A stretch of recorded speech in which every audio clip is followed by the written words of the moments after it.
कसमें वादे प्यार वफा सब बातें हैं बातों का क्या। जी हाँ, कसमें वादे प्यार वफा सब बातें हैं बातों का क्या। इन्हीं कस्मों को खाना पड़ता है हमें जब हम डॉक्टर बनते हैं। एक मेडिकल ओथ होती है कि भाई हम ये नहीं करेंगे, हम वो नहीं करेंगे, लेकिन कुछ साल गुजरते हैं, इंसान वो सारी कस्में भूल जाता है, डॉक्टर सब कुछ भूल जाता है। आखिर किन गलतियों की वजह से मरीज सीरियस हो जाते हैं, मरीज की जान चली जाती है, मरीज ठीक से डायग्नोस नहीं हो पाते। आज पूरा वीडियो देखिएगा, स्पेशली डॉक्टर्स को बोलूँगा ज़रूर देखें, और उन डॉक्टर्स के माँ बाप से भी बोलूँगा जो अपने बच्चों को डॉक्टर बनाना चाहते हैं, पहले पूछें कि आप क्यों डॉक्टर बनाना चाहते हैं। सबसे बड़ा सवाल ये है कि आप डॉक्टर बनना क्यों चाहते हो। तो पूरा वीडियो देखिएगा कि वो कौन सी गलतियां हैं जो मरीजों को डायग्नोस नहीं कर पाती और ज़्यादा बीमार कर देती। मैं चलता हूँ दोबारा से उस कसम को याद करने के लिए। कसमें वादे प्यार वफा सब वादे हैं वादों का क्या।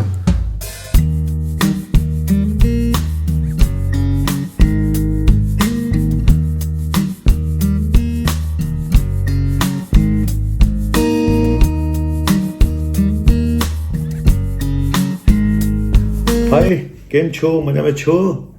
आपका अपना डॉक्टर नवनीत कालरा, आपका लाडला, आपका प्यारा छोटा सा डॉक्टर नवनीत कालरा। पहले बता दूं, आप मुझे सब्सक्राइब कर दें, लाइक कर दें, शेयर कर दें, इसी का भूखा रहता है इंसान। लेकिन एक रिक्वेस्ट और भी है कि आज का टॉपिक शुरू करने से पहले प्लीज़ प्लीज़ प्लीज़ अगर आपको मेरे से कंसल्ट करना है तो प्लीज़ व्हाट्सएप पे मैसेज करके मुझे अपॉइंटमेंट लें। जो भी बात पूछनी है प्लीज़ डायरेक्ट कॉल मत करें, आप निराशा ही आपके हाथ लगेगी। फ़ोन शायद कोई ना उठा पाए, क्योंकि इतने सारे फ़ोन अटेंड करना मुश्किल काम है। आज का टॉपिक ये है कि आखिर डॉक्टर पेशेंट को डायग्नोस ठीक से क्यों नहीं कर पाते, या जो ट्रीटमेंट मिलना चाहिए वो क्यों नहीं दे पाते हैं, कहाँ कहाँ पे प्रॉब्लम्स आती हैं। 5 बड़े कारण बता रहा हूँ जिसकी वजह से कुछ डॉक्टर या कुछ पेशेंट वो अभागे जो नहीं डायग्नोस हो पाए और बाद में बड़ी बड़ी प्रॉब्लम आ गई। ठीक है, तो पेशेंट के लिए भी सबक है ये वीडियो और डॉक्टर्स के लिए तो है ही है। ठीक है, चलिए शुरू करते हैं आज का टॉपिक। और मैं बता दूं कि मैं कोई भगवान नहीं हूं, पर मुझे ऐसा लगता है कि अगर मैं अपने 80% पेशेंट को भी मैं ठीक कर पाऊं, उनको सेटिस्फाई कर पाऊं, तो मेरे लिए बहुत बड़ी बात है। 100% को तो कोई भी नहीं कर सकता, भगवान भी नहीं कर सकता सेटिस्फाई, तो हम क्या चीज़ है। लेकिन बात यह है कि आप कितनी शिद्दत से, मैं हमेशा बोलता हूं कि इलाज दिल और दिमाग दोनों से होना चाहिए। कोई एक भी चीज ढीली रह गई ना तो पेशेंट ठीक नहीं होगा। ठीक है, तो चलिए शुरू करते हैं। 5 बड़े कारण जिसकी वजह से डॉक्टर नहीं बता पाते हैं, नहीं ठीक कर पाते हैं पेशेंट को, नहीं डायग्नोस कर पाते हैं। सबसे बड़ा पहला जो वो होता है टाइम। अब आप जिस डॉक्टर के पास जाते हो उनके पास टाइम ही नहीं है, वहाँ भीड़ लगी हुई है, लाइनें लगी हुई हैं, 2-2 घंटे की वेटिंग है ना। 100 पेशेंट देखना है एक दिन में, टाइम कहाँ से होगा यार। जो मुझे डॉक्टर बताते हैं मैं एक दिन में 150 पेशेंट देखता हूँ, 200 पेशेंट देखता हूँ, तो मैं यही पूछता हूँ कि भाई तू एक पेशेंट को कितना टाइम देता है पहले ये बता। इस हिसाब से तो तुम 1 मिनट या 2 मिनट देते हैं, जब तक पेशेंट बताता होगा तब तक आप बाहर भी निकाल देते हो लिख लिख के, ठीक है ठीक है ठीक है ठीक है सब बढ़िया। वही दवाइयाँ रिपीट कर देते हैं उठा के, अगली बार आना। पेशेंट कहता सर देखा तो है नहीं। तो एक तो ये चीज की टाइम नहीं है, प्रॉपर टाइम ना दे पाना, तो प्रॉपर डायग्नोस कैसे कर पाओगे जब आप टाइम ही नहीं दोगे। पेशेंट कोई बताना चाहता है या उसकी प्रॉब्लम आप इसलिए नहीं समझ पा रहे हैं क्योंकि आपके पास समय नहीं है, आप पेशेंट को प्रॉपर टाइम नहीं दे रहे हो। दूसरी चीज नॉलेज, ये बहुत बड़ी चीज है, नॉलेज।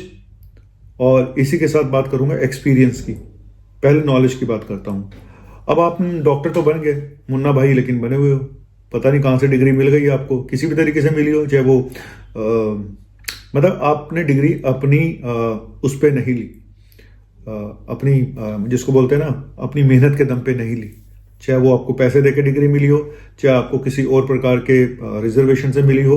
मैं फिर बोल दूंगा, सब डॉक्टर्स को ऐसा नहीं कह रहा हूँ कि सब बेकार होते हैं जो प्राइवेट मेडिकल कॉलेज से पढ़ के आते हैं, जो रिजर्व कोटे से आते हैं, मैं ऐसा बिल्कुल भी नहीं कह रहा हूँ। लेकिन एटलीस्ट 50% लोग ऐसे होते हैं इन जो इस तरह से आते हैं, जो प्रॉपर नॉलेज नहीं होती है, और नॉलेज ना होने की वजह से वो पेशेंट को सही से डायग्नोस नहीं कर पाते हैं। ठीक है, नॉलेज बहुत बड़ी चीज़ है, बहुत बड़ी चीज़ है। बहुत सारी चीज़ें ऐसी होती हैं जो बुक्स में नहीं लिखी होती, और वो आती मेरे भाई एक्सपीरियंस से, वो आती हैं एक्सपीरियंस से। तो एक्सपीरियंस भी बहुत काउंट करता है। एक डॉक्टर जो अभी नया नया डॉक्टर आया है, जिसको 2 साल का 1 साल का एक्सपीरियंस है, एक डॉक्टर जिसको 25 साल का एक्सपीरियंस है, 20 साल का एक्सपीरियंस है, फर्क तो पड़ेगा मेरे भाई। क्योंकि जिस चीज़ को आपको समझने में 2 दिन लग जाएंगे, वो डॉक्टर शायद 2 मिनट में या 2 दिन में समझ जाए। ठीक है, तो एक्सपीरियंस बहुत बड़ी चीज़ है, बहुत बड़ी चीज़ है। मैं फिर बताऊंगा, एक्सपीरियंस कई बार मैंने देखा कि अच्छे एमबीबीएस एक्सपीरियंस डॉक्टर कई बार एक स्पेशलिस्ट डॉक्टर से भी ज़्यादा अच्छे होते हैं। तो एक्सपीरियंस बहुत काउंट करता है। उसके बाद मैंने फिर बताया कि आप कितना डेडिकेटेड हैं अपने पेशेंट्स के लिए। मैं फिर बोलूंगा कि आप डॉक्टर बनना क्यों चाहते हैं। जिस दिन ये सवाल का जवाब आपको मिल गया ना, तो समझ लीजिएगा, इसलिए कि मेरा बाप डॉक्टर है तो मुझे डॉक्टर बनना, उसकी गद्दी को संभालना है, या मेरे बाप के पास बहुत पैसा है, वो उनको लगता है कि कोविड में डॉक्टर्स ने बहुत पैसा कमाया तो मैं भी इसको एक हॉस्पिटल खोल के दे दूंगा, तो प्राइवेट से करा दो इसको पढ़ाई, और फिर एक बिल्डिंगें पड़ी हुई हैं, बिल्डर है बाप, तो एक बिल्डिंग इसको दे दूंगा, अपना चलाएगा। पेशेंट को क्या पता, पेशेंट को कैसे पता चलेगा कि मेरे डॉक्टर को कितनी नॉलेज है?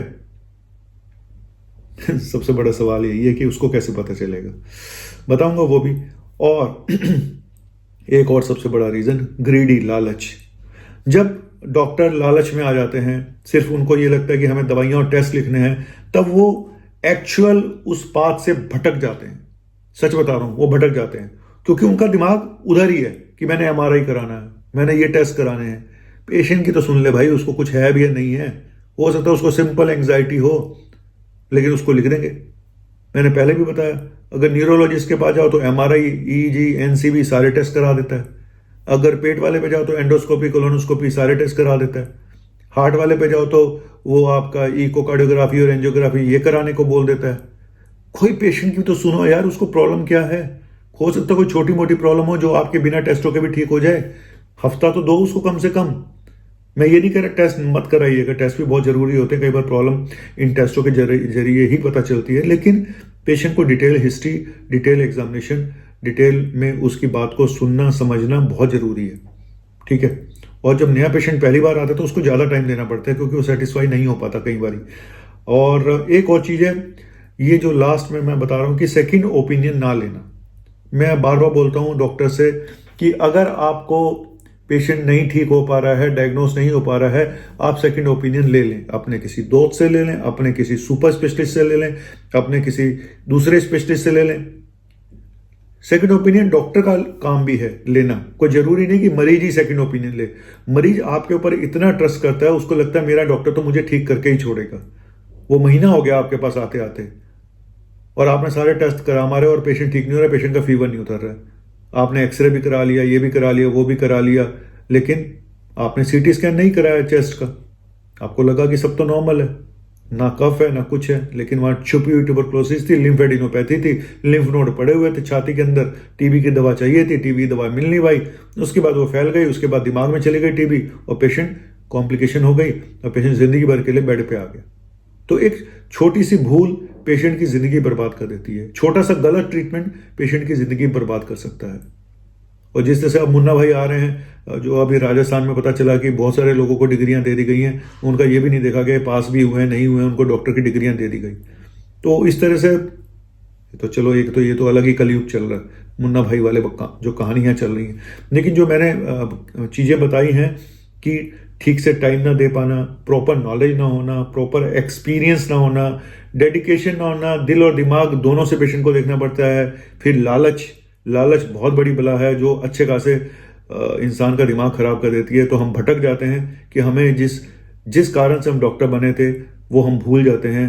वो कस्में, वो वादे जो हमने खाए थे, एक ओथ खानी होती, मेडिकल ओथ, कि हम ये नहीं करेंगे, हम वो नहीं करेंगे, लेकिन सारी कस्में तेल लेने चली जाती हैं और बच जाता है सिर्फ आपका और पेशेंट का किस्मत और दीन ईमान। तो चलिए, चलते चलते सिर्फ इतना ही बोलूंगा। कसमें, वादे, प्यार, वफा सब बातें हैं, बातों का क्या। कसमें वादे प्यार वफा सब। जी हाँ, कसमें वादे प्यार वफा सब बातें हैं बातों का क्या। जब डॉक्टर बनने के लिए जाते हैं तो मैं सच बोलूँ तो जो छोटे शहरों से लोग जाते हैं जहाँ पे सच में डॉक्टर बनने, पहले डॉक्टर ना सही बताऊँ तो पहले डॉक्टर एक आम आदमी के बच्चे जाते थे, चाहे वो ज़्यादातर। अब पैसा इतना आ गया लोगों पे कि लोगों को लगता है कि प्रोफेशन में बहुत पैसा है, तो बस बन जाए मेरा बेटा किसी तरीके से, मेरी बेटी डॉक्टर बन जाए किसी भी तरीके से, चाहे उसमें एक पैसे का भी टैलेंट ना हो, वो अपना उसका 1% का दिमाग भी भले ही ना हो, पर डॉक्टर बन जाए, डिग्री मिल जाए, उसके बाद हम देख लेंगे। बाप डॉक्टर है, हॉस्पिटल बना रखा, वहीं बिठा देंगे, की फर्क पैंदा है। लेकिन हाँ, अगर उसके बच्चे अपनी मेहनत से बन के आ रहे हैं तो बहुत बड़ी बात है। मैं अपनी बच्ची को मना करता था कि डॉक्टर मत बनना, लेकिन वो बन गई। लेकिन उसने अपनी मेहनत से करा, जो भी करा अपनी मेहनत से करा। चलिए, थैंक यू वेरी मच। अगर आप अपनी मेहनत से डॉक्टर बनते हैं और ये सोच के डॉक्टर बनते हैं कि मैं कुछ अच्छा काम करूंगा, तो मोस्ट वेलकम। नहीं तो भाई जाइए पकोड़े तलिए, अपने बाप की दुकान पे बैठिए, बिल्डर बनिए, सरिया बेचो, ईंटें बेचो, है ना, नमकीनें बेचो, कुछ भी बेचो, पर इंसान को मत बेचो। इंसान को बेचना ही था तो कुछ और बन जाते, कमीशन एजेंट बन जाते, कुछ भी बन सकते थे, डॉक्टर ही क्यों बने। थैंक यू वेरी मच, शुक्रिया, बाय बाय।